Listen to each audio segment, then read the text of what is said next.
अस्सलाम वालेकुम जी, उम्मीद करता हूँ आप सब खैरियत से होंगे और एक बार फिर वेलकम करते हैं आप सबको ILH में। और आज जो चीज़ पे बात करना चाहेंगे वो ये है कि do not wait for things to get worse in order to take the initiative. मतलब हालात के बदतरीन होने का इंतज़ार ना करें कोई काम करने से पहले, कोई इनिशिएटिव लेने से पहले, कोई एक्शन लेने से पहले। ये ना सोचें कि जब सब कुछ ही बुरा हो जाएगा तब मैं कुछ काम करूँगा।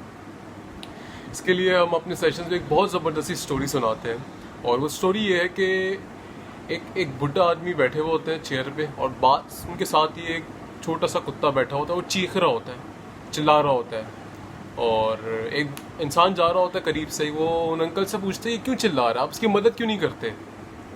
तो वो बड़ा एक पॉज लेते हैं, हंसते हैं, कहते हैं ये जिस जगह बैठा हुआ है ना वहाँ एक कील है, ये जिस जगह बैठा हुआ है वहाँ एक कील है।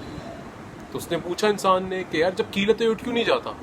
कहते हैं वो उठ इसलिए नहीं जाता क्योंकि अभी दर्द इतना शिद्दत का नहीं है कि वो खुद उठ गया है। तो अक्सर औकात हम भी रो रहे होते हैं या हम कोई विक्टिम मेंटालिटी में होते हैं और उस वक्त का इंतज़ार कर रहे होते हैं कि जब हम चीज़ों को बर्दाश्त ना कर पाए तब जाके एक्शन लें। और मैं भी इस चीज़ से गिल्टी रह चुका हूँ कि जी कभी कभार आप लेजीनेस होते हैं और फिर एक वो पेन की सिचुएशन आती है तब जाके आप कोई एक्शन लेते। लेकिन आप अगर सक्सेस स्टोरीज या आप कोई ट्रैक देखें जो लोगों को डिफ्रेंशिएट करता है कि जो जिन्होंने कुछ करा है ज़िंदगी में या कुछ नहीं किया, वो ये नहीं होता कि वो गिरते नहीं है, वो कितनी जल्दी उस गिरने से वापस रीट्रैक हो जाते हैं। तो यही आज का मैसेज था कि जी हालात के बदतरीन होने का इंतज़ार ना करें कोई एक पॉजिटिव एक्शन लेने से पहले। सो आई होप आपको वीडियो पसंद आई होगी। स्टे विद टीम ILH, इंशाल्लाह आपसे फिर मुलाकात। अल्लाह हाफ़िज़।